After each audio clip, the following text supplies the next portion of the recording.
హైదరాబాద్లో మూసీ నది మహోగ్ర రూపం దాల్చింది. కనీవిని ఎరుగని రీతిలో మూసీ ఉప్పొంగుతోంది. ఇటీవలి కాలంలో మూసీ ఇంత స్థాయిలో ఉగ్రరూపం దాల్చడం ఇదే తొలిసారి. దూసుకొస్తున్న మూసీ నగరంలో భీభత్సం సృష్టిస్తోంది. ఉస్మాన్ సాగర్, హిమాయత్ సాగర్ జంట జలాశయాలకు వరద పోటెత్తింది. దీంతో గేట్లెత్తి దిగువకు విడుదల చేస్తున్నారు అధికారులు. దీంతో మూసీ ప్రవాహం పెరిగింది.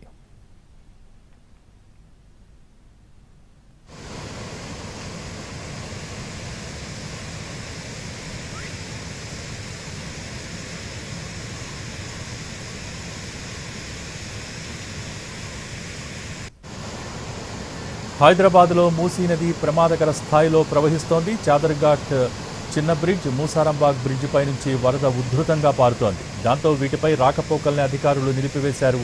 ఇక ఎంజీబీఎస్ పూర్తిగా జల దిగ్బంధంలో ఉంది. బస్టాండ్లో వరద ముంచెత్తింది. దీంతో ప్రయాణికులు తీవ్రంగా ఇబ్బందులు పడుతున్నారు. ఎంజీబీఎస్లో బస్సుల రాకపోకలు పూర్తిగా నిలిచిపోయాయి.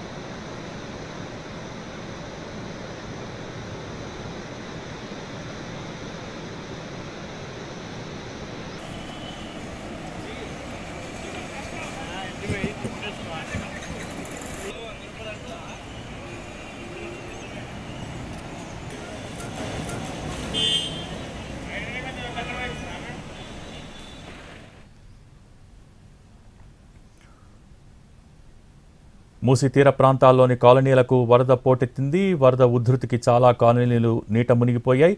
ప్రస్తుతం పురాణా పూల్ వద్ద ఉన్న పరిస్థితిని అందించేందుకు మా ప్రతినిధి రాధాకృష్ణ లైవ్ ద్వారా సిద్ధంగా ఉన్నారు. రాధాకృష్ణ, ప్రస్తుతం మీరున్న ఏరియాలో సిచ్యువేషన్ ఏ విధంగా ఉంది? వరద ప్రవాహం అది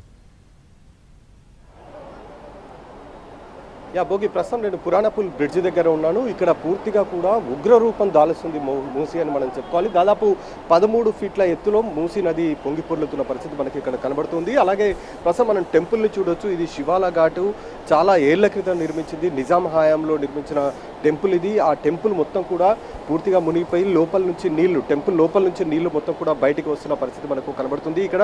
అలాగే ఆ టెంపుల్ పైన పూజారి కుటుంబం ప్రస్తుతం ఇరుక్కొని ఉండిపోయింది. వాళ్ళంతా కూడా 5 కుటుంబ సభ్యులు పైనే ఉన్నారు. వాళ్ళకు అవసరమైన ఆహార పదార్థాలు కొద్దిసేపటి క్రితం ఇచ్చారు. కానీ ప్రస్తుతం వాళ్ళంతా కూడా బిక్కుబిక్కుమంటూ లోపలనే ఉన్న సిచ్యువేషన్. పైన వాళ్ళు ఒక గదిలో ప్రస్తుతం వాళ్ళంతా కూడా ఉన్నారు. వాళ్ళని బయటకు తీసుకురావడానికి ప్రయత్నం చేశారు. కానీ ప్రస్తుతం ఈ మూసీకి సంబంధించిన వాటరు ఫ్లో అనేది చాలా ఎక్కువగా ఉండడంతో వాళ్ళని తీసుకురావడం కొంచెం కష్టసాధ్యంగా మారిన పరిస్థితి కనబడుతుంది. అలాగే పాత బ్రిడ్జ్ మనం చూస్తున్నాం, పురాణాపూల్కి సంబంధించిన పాత బ్రిడ్జ్ ఇప్పుడు మనం చూస్తున్నది.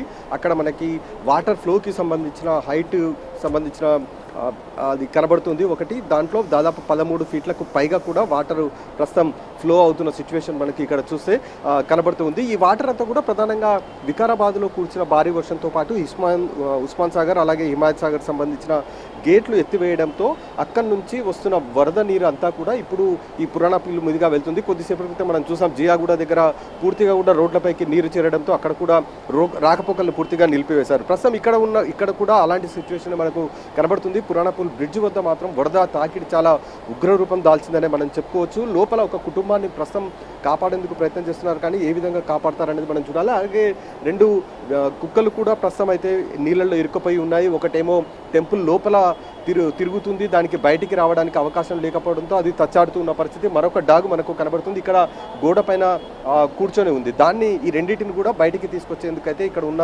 డాగ్ సంబంధించిన టీము వాళ్ళంతా కూడా బయటకు తీసుకొచ్చేందుకైతే ప్రయత్నం చేస్తున్నారు. ప్రస్తుతం అయితే సిచ్యువేషన్ ఈ ప్రాంతంలో చాలా దారుణంగా ఉందని చెప్పుకోవచ్చు. అలాగే పరివాహక ప్రాంతాల్లో ఉన్న ఇండ్లన్నీ కూడా పూర్తిగా మునిగిపోయి ఉన్నాయి. మనం చూడొచ్చు ఆ ఇండ్లన్నింటిని కూడా పూర్తిగా మునిగిపోయి ఉన్న సిచ్యువేషన్ మనకు కనబడుతుంది. అలాగే టెంపుల్కి సంబంధించిన దాంట్లో పూజారికి సెక్యూరిటీ ఎవరైతే ఉంటారో ఈ టెంపుల్కి సంబంధించిన సెక్యూరిటీకి సంబంధించిన రూమ్ కూడా మనం చూడొచ్చు. ఆ రూమ్ మొత్తం కూడా మునిగిపోయింది. వెనక నుండి వాటర్ అంతా కూడా ఆ రూమ్ లోపల నుంచి బయటికి వస్తున్న పరిస్థితి మనకు కనబడుతుంది. అలాగే పైన పురాణాపూల్ పైన ఉన్న శ్మశాన వాటిక ఏదైతే ఉందో ఆ శ్మశాన వాటిక మొత్తం కూడా మునిగిపోయింది. ఎక్కడైతే డెడ్ బాడీలను కాల్చేందుకు ఏర్పాటు చేసిన స్లాబ్ లాంటి నిర్మాణాలు ఉన్నాయో అవన్నీ కూడా పూర్తిగా మునిగిపోయిన పరిస్థితే మనకు కనబడుతుంది. మొత్తానికి పురాణాపూల్ వద్ద మాత్రం చాలా దారుణమైన సిచ్యువేషన్ అనే మనం చెప్పుకోవాలి. ప్రధానంగా పరివాహక ప్రాంతాలు ఏవైతే మనకు కనబడుతున్నాయో వాటిని మనం చూడొచ్చు. దాదాపు ఇండ్లన్నీ కూడా మునిగిపోయాయి. ఆ పరివాహక ప్రాంతాల్లో ఉన్న ఇండ్లన్నీ కూడా వాటిల్లో ఉన్న వాళ్ళందరినీ కూడా ముందస్తు జాగ్రత్తల్లో భాగంగా నిన్న సాయంత్రం నుండే వాళ్ళని అందరినీ కూడా వెకెట్ చేయించారు. ఎందుకంటే ఆ వాటర్ అంతా కూడా ఇళ్లలోకి చేరితే వాళ్ళని తిరిగి బయటికి తీసుకొని రావాలంటే చాలా కష్టంగా ఉంటుంది. కాబట్టి ముందస్తు చర్యలో భాగంగానే అధికారులందరూ కూడా వాళ్ళని అందరినీ పోలీస్ బందోబస్తు మధ్య పూర్తిగా వెకెట్ చేయించారు. కాబట్టి ఎక్కడ కూడా ఎలాంటి ప్రాణ నష్టం అనేది జరగలేదనేది మనం చెప్పుకోవాలి. అలాగే ఇప్పుడు ఈ మూసి ఉగ్రరూపాన్ని మనం చూస్తుంటే ప్రభుత్వం చేపట్టదలుచుకున్న ఏదైతే మూసి ప్రక్షాళన ప్రక్రియ ఉందో దానికి ఈ ఎఫెక్ట్ మొత్తం కూడా సహకరిస్తుంది, ఉపకరిస్తుందని మనం చెప్పుకోవచ్చు. ఎందుకంటే వాళ్ళు ఒకవేళ వెకేట్ చేయించాలన్నా మూసిని ఎంతవరకు ప్రక్షాళన చేయాలి, ఎంతవరకు ఉంచాలన్న దానికి కనుక తెలిస్తే మాత్రం ఈ ఎఫెక్ట్ అనేది పూర్తి స్థాయిలో ఉపకరిస్తుంది అనేది మనం చెప్పుకోవచ్చు. ప్రస్తుతం అయితే పురాణపూల్ వద్ద మూసి మాత్రం ఉగ్రరూపం దాలుస్తుందని మనం చెప్పుకోవాలి. భోగి. Thank you Radha.